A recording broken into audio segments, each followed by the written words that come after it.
Let's talk about two questions here. First, defining coordination, and the second, what are callouts for? My argument is that callouts are for producing the coordination, and I'll get more specific about that in a second.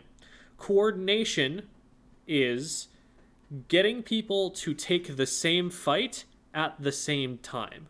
I'm going to talk about two of those things right now really quickly. By take the same fight, here's what I mean. I don't want your whole team to just ball up as one and rush the same person in the same direction. Because this is really, really easy to counterplay. All it takes is like one bomb or like a set of missiles, and all of a sudden this is a really vulnerable, isolated group of players. This is not the way that you want to try to play the game. You want to create positions where everybody is attacking the same target, but not necessarily from the same place. In fact, usually at least from slightly different places. If you have someone coming from this way and someone coming from this way, that's good, because then they have to look either this way or this way to be able to counterplay it.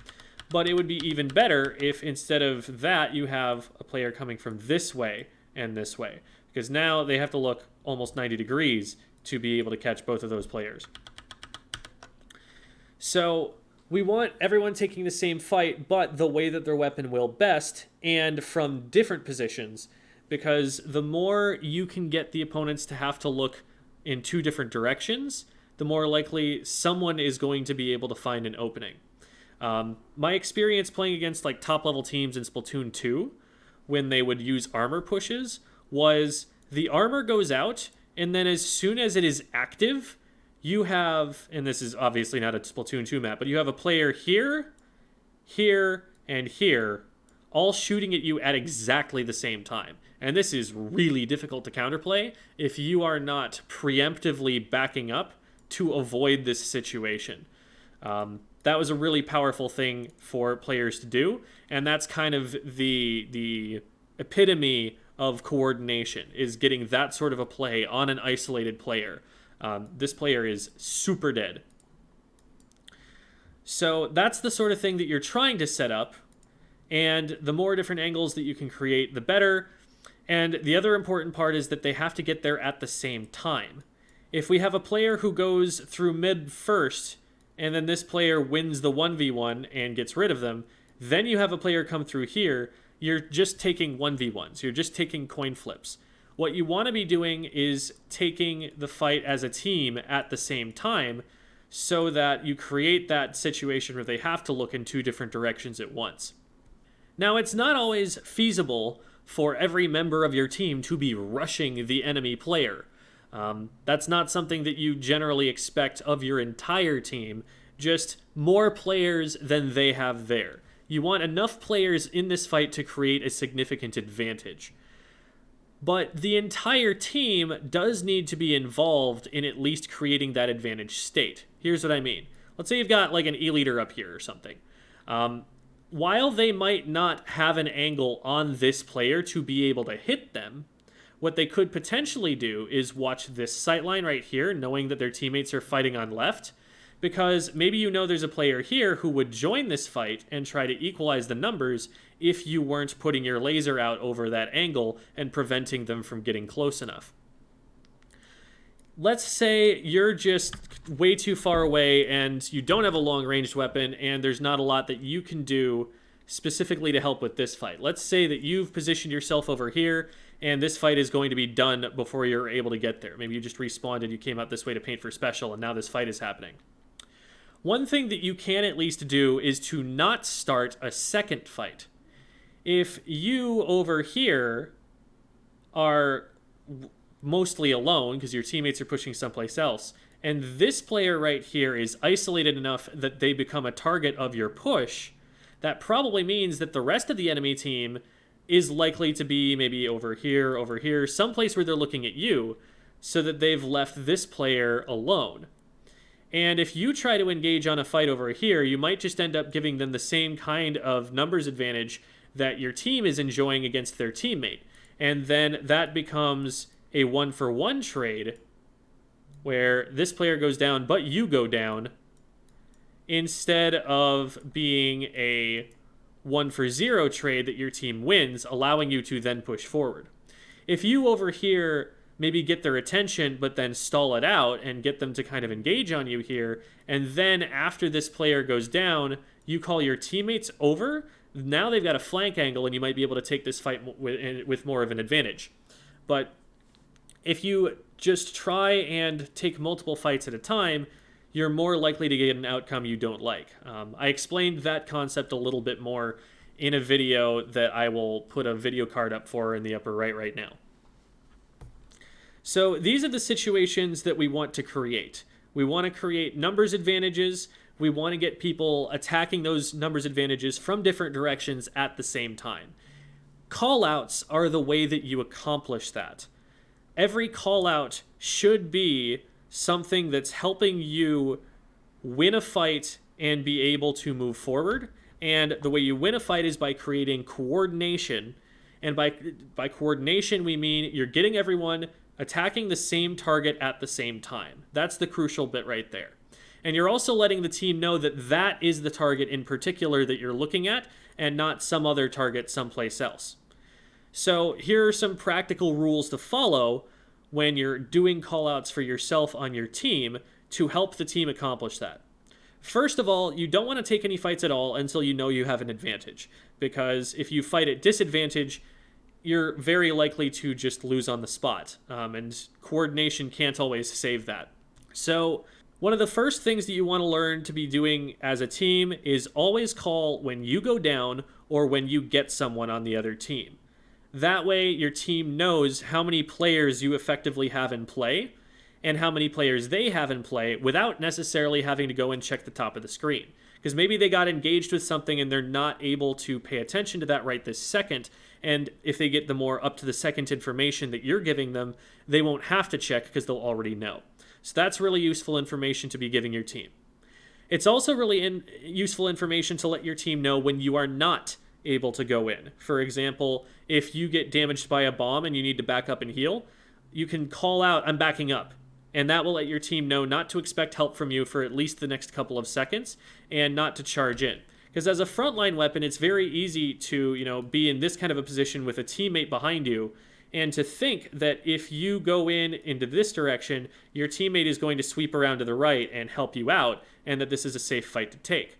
But if you decide to move forward and your teammate gets damaged by something or has a flank or something and needs to actually back up, you pushing in like this, you're not going to be able to see that they've left you, and you're not really going to be able to hear it either. So without them making that call out, you might push into a solo fight not realizing that they weren't there with you. So this player calling that they're backing up is going to be really helpful to make sure that you don't end up in a fight before we're ready to go. One last thing for preparing to take a coordinated fight is to make sure that you have some kind of special to go in with, or if you're not planning on doing that maybe that's not a concern, but most of the time you're going to have a special that you want to go and initiate a fight with, especially if you're in neutral, to give you a little bit more of an advantage, and to have the players be calling out when they're going to be ready with that so that you know what resources you have available and how you're going to play around them. For example, if there's going to be a crab tank online, then knowing what angle they're controlling, let's say they're right here and they're attacking in this direction, will help you figure out where it is you should attack. If the crab tank is here in mid looking this way, you don't want to push right, because that's not anywhere that they're going to be able to give you covering fire. That's not really something that they have control over, and you'd be drawing the whole fight away from where the crab tank is going to be effective by doing that. So knowing where that's going to go off is useful, and therefore as the player using the special, if you're going to try and use it to win a fight, then definitely call out where you're planning on throwing it so that the team can already be on the way. If the tri-strikes are going to fall, towards mid somewhere like this, say I'm striking mid, then a teammate here will know to push up into mid to be able to take advantage of those. If you were to say I'm striking, but then you struck the right-hand side over here while they pushed mid, you're unlikely to get as much value out of that because they're not putting pressure on the players who are forced to move away from the strikes over here. So Calling the specials and how you plan to use them is valuable so that you know how to set up a fight. If you're flanking, or if you're going to start a fight in any way, call what you're doing and, if need be, what you want your teammates to do. So, for example, I'm flanking left is best accompanied here by the call out push mid. That way you'll get this pinch angle where this player has to look in two different directions, and you won't get your teammates to try and push left with you and just end up being in exactly the same place and getting splatted by the same bomb or shot by the same splatling. It's really important when you're trying to get your teammates to do something to use verbs. Actually command them to do something. Write an imperative sentence. Tell them what it is you want them to do instead of just saying, one on left mid. One on left mid might mean be careful, there's someone there. And that might get this player to play carefully around it instead of pushing in to try and support your flank here. You need to tell your teammates very clearly what you expect of them. How do you know which play to go on? The first one that gets called. If this player says, I'm flanking left, push mid, you may have had the plan to be going right here, and you may have been on your way to go do that, but as soon as you hear that, and that's the first thing that's called out, that's what everybody else on your team is going to act on. That's what you should act on too. There's no time to have that argument. This player is already over here by the time you're saying anything else. So just get into position and help make that play work. It's better to try and make a play work that you don't agree with as much if you do it quickly than to hesitate to make the correct play. So once this is called, that's the game plan. Unless it would just absolutely splat you to move even 2 feet in front of you, just say can't, and hopefully your teammate will find a way to back up and get out of there or jump out or something. Finally, callouts need to convey a sense of when you're going in. So if you say I'm flanking left, and then you get into position to flank left, that's a great time to also call, I'm going, or go. So that your teammates, they may have been getting in position to go, but now that you're going to actually initiate, now they know to go right at that second. There are a lot of different ways you can communicate timing, but any of those will work. It can even work just to get a sense of urgency, to maybe start repeating something more quickly, to get them the sense that, okay, it's time to go. There's a sense of urgency. There's something spurring you forward to go and do that thing. When you get to this point, though, where you're in position to start taking this fight and you say go, that's probably all that you need to say. You don't need to micromanage. You don't need to say, okay, I'm going to go in from the left and I'm going to draw aggro, and then you're going to get them in the back. Too many syllables, too long. They know how to play their weapon. Play your weapon as best you can in this engagement, and trust them from this advantageous position that they've been able to get for themselves to play the position well on their end, and for you to make the best choices that you need to be able to get this player.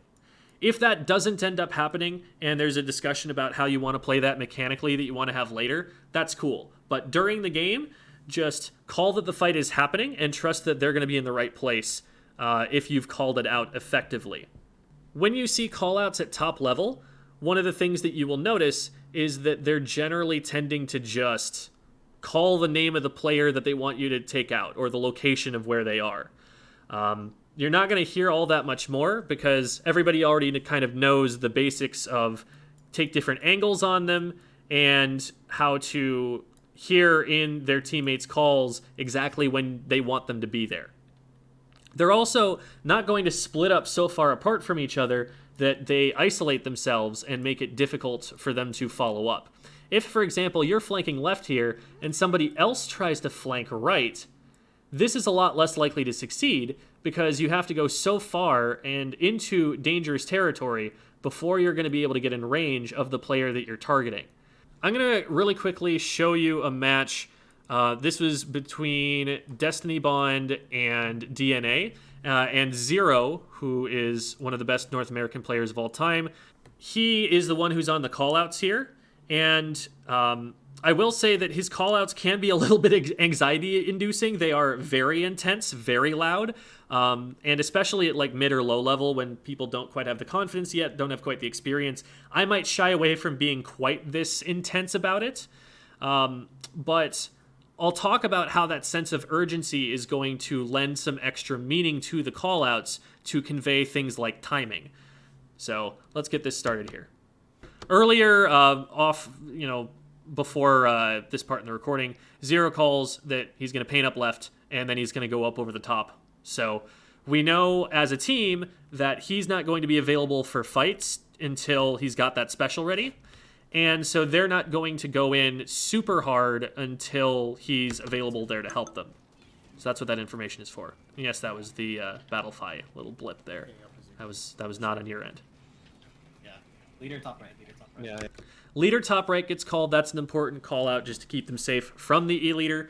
Anytime there is a major backline weapon like that, you generally want to be playing the opposite side of the map from them. And so this information is telling players where they're more likely to find fights that they want to take.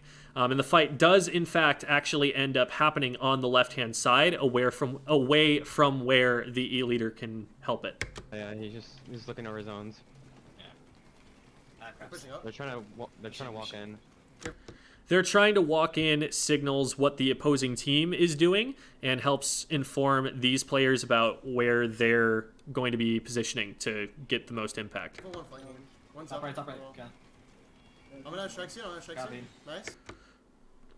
So here, Zero sees that Juan, to the front left, has started to engage with this player on the left. They've committed to dropping down, and dropping down there puts them on the enemy team's side. If Zero stays where he's at, he's not going to be able to help with this engagement, and so he starts moving over to the left to try and help this out. While he doesn't get there in time to save Juan, he does get there in time to trade back. Look at how little counterplay Dark has here. Dark does get the pick cleanly, wins the fight, but there's just no time because Zero is keeping himself in position to be able to follow up on this when his teammate goes in. And so because they didn't stray too far away from each other, because they didn't isolate, Zero is able to move in. Now, Zero's not getting threatened by this player. You know, he's not going to go down to the same fizzy bomb that Dark is throwing at Juan. He kept himself at an off angle, but because he's there close enough to follow up on it, this ends up being a somewhat coordinated play. It would have been nice for them to get there at exactly the same time, because then they're very likely to splat Dark. Dark did a good job dropping into the trench to isolate Zero out of the fight for the time being, but this ends up just being a trade because the team is taking the same fight at the same time. If Juan picked that fight, that's the team's fight. Zero is going to follow up on that one and not try to take a fight someplace else. So when Dark gets this pick cleanly, instead of Zero needing to win his 1v1 with no advantage in order to just keep the game even, since Zero came over here and made it a 2v1, the absolute worst case scenario for them is just a 1-for-1 trade. And they're able to keep their even numbers on the field, and they're able to keep themselves on the map for that. Something really important that Zero is doing here is calling the fight as it's happening. What a lot of players at especially mid and low levels will do is they'll play this fight out and then only call the result of it. They'll only call, oh, he got me, or I got one. But if Zero calls it right now, then that gives Zero the best chance of getting help with this fight before it's over, or at least getting someone there in time to trade it, like he was able to just trade for one. He does manage to get one, and notice the excitement in his voice down. He's recognizing that his team now has a numbers advantage.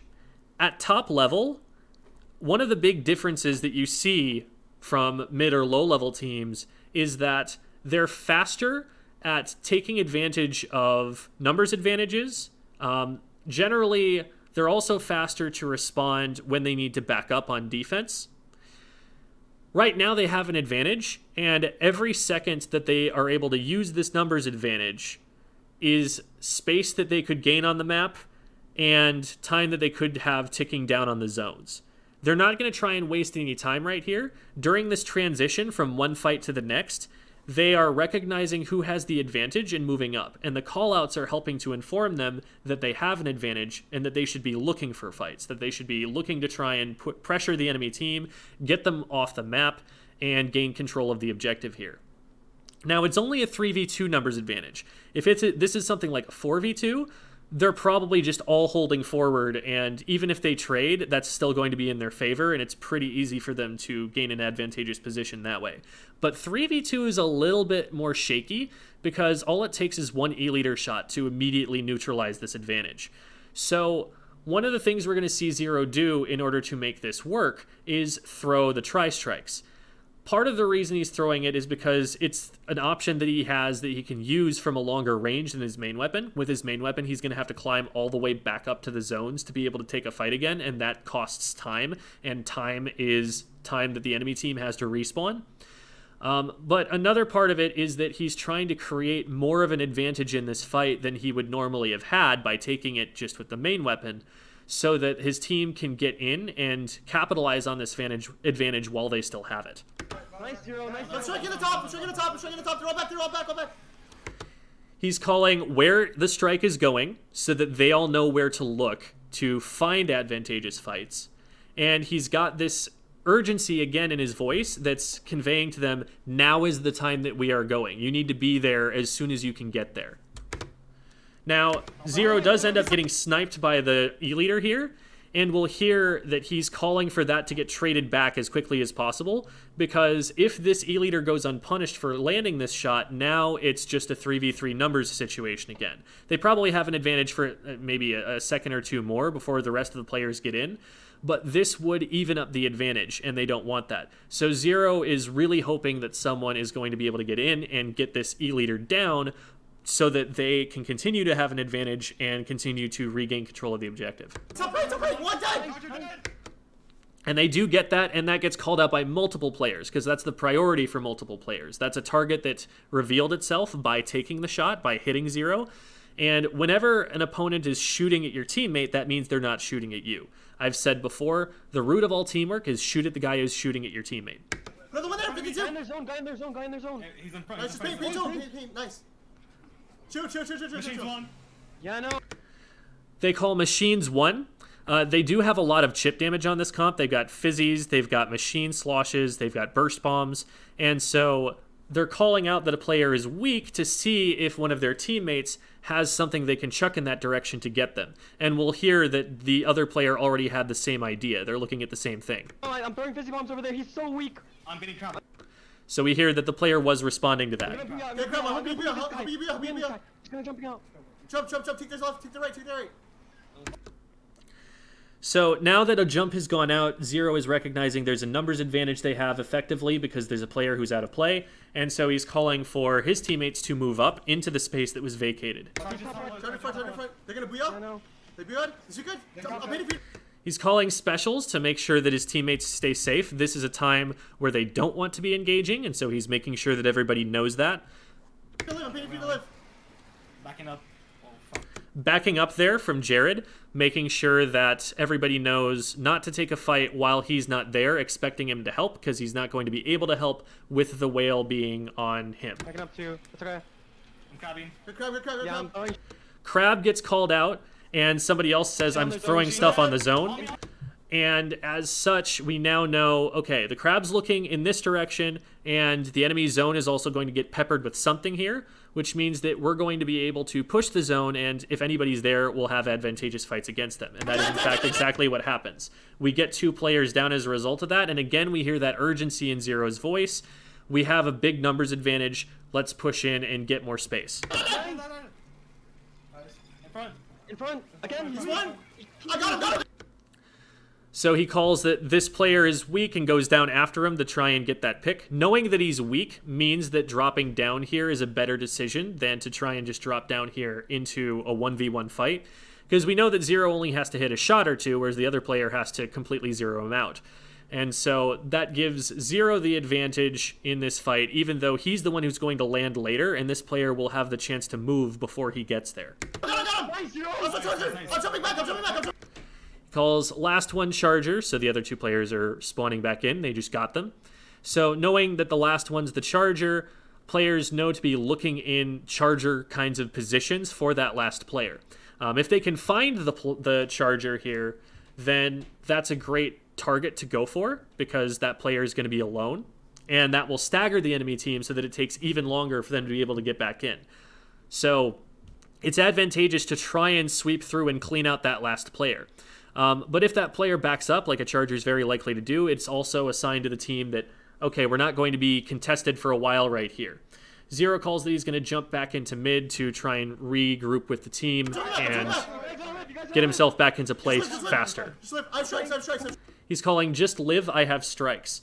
The call just live is letting players know that there is a better time to be taking a fight later on. So this is, again, coordination. This is making sure we're taking the same fight at the same time instead of someone taking a fight before he's got his special ready and not having that special or zero ready to go for that fight. Oh, Charger front. That's fine. That's fine. I have strikes. I have strikes. I have strikes. I have strikes. Just shoot. Can you strike right? Can you strike I'm right? striking again. I'm striking again. So he's calling that he's got this resource that he's going to use on the next fight, and somebody's calling for a situation where it might be helpful to use those strikes, asks him to strike right, so he goes and does so. I'm striking a Charger. I'm striking a Charger. I'm holding. He also strikes the Charger and calls that he's doing so. This is so that players know that they have an instance where they will not be looked at by the Charger because the Charger's having to move, and they might be able to use that to move through what would normally be in the Charger's sightline. I'm painting zone, don't worry. I'm painting zone, don't worry, is to let the aggressive weapons on the team know that they can push forward and take fights, knowing that the zone is still being maintained. If everyone were to rush forward past the zone and leave it unattended, that would leave the door open for the enemy team to backdoor it and stop them from getting this attempt at KO.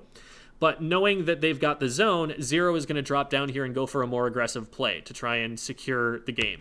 Bottom left, machine. Where? Calls bottom left machine. Zero is there. He doesn't see this player, and so he's looking for the player, and he's asking where. Asking where is a really useful call out. For example, if somebody calls that they went down, if you call where to ask where that player is, that can often give you information that you need to spot them and trade them back or keep yourself safe from them. He left side. He's one. God!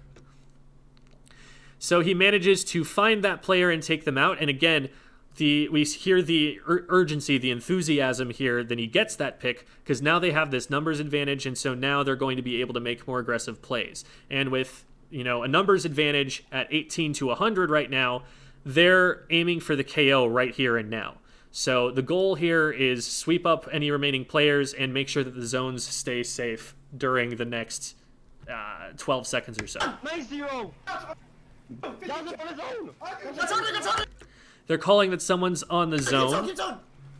And so now Zero, again, knowing that he's pretty far past the zone, knows that the game will end very soon if they are able to just maintain the zone. And so he's calling for someone, instead of to push forward and make aggressive plays like he's doing, to make sure that they're on the zone, to make sure that they can keep it. And here he's able to just collapse on this one last player over here as he makes his way back there, and the game ends. He's on zone. He's calling, he's on zone to make sure that everybody knows that that's happening and that that's the priority. That's the way that they win the game, by keeping that player from being able to neutralize the zone. But it ends up that player just doesn't have a way in against them, and He's on the wall. Nice. Good shit. Let's go. also really valuable to be congratulating each other when you do a good job. We heard people saying nice Zero. There's a lot of really intense, kind of passionate stuff going on here, people ordering each other around, and it's easy to let that weigh on your psyche a little bit, but hearing that positive affirmation when something goes right, even if it's something that's fairly standard, that can help boost the team's confidence and give them momentum psychologically going forward. So I thought that this was a pretty good example of how to create improvised coordination. None of these seemed like they were super set game plans, like they had sat and drawn up exactly how they were going to play this match, but they took the fights where they found them, and they were able to call out to create improvised plays, impromptu decisions that their teammates were able to follow up on to get them some good fights. And I think that's a pretty good example for us to learn from. So, quick review. Take the same fight at the same time. In order to do that, you call out your target and give some sense of when you're going to want to go on them. It's a good idea to go on them when you have specials. Call out when you go down, call out when you get somebody else, and if you're going to back up, if you're going to retreat, if you're going to paint for special, if you're going to do something that's going to take you out of play, make sure that people know that so that they don't take a fight in your absence. If someone calls a fight, that's the only fight that's being taken. That's the one that your team focuses on in that moment. And so that should prevent you, when you hear that happening, from taking another fight, and it should get you to look towards the fight that your team is taking and see if you can do anything about it with your weapon. Hopefully that helps y'all.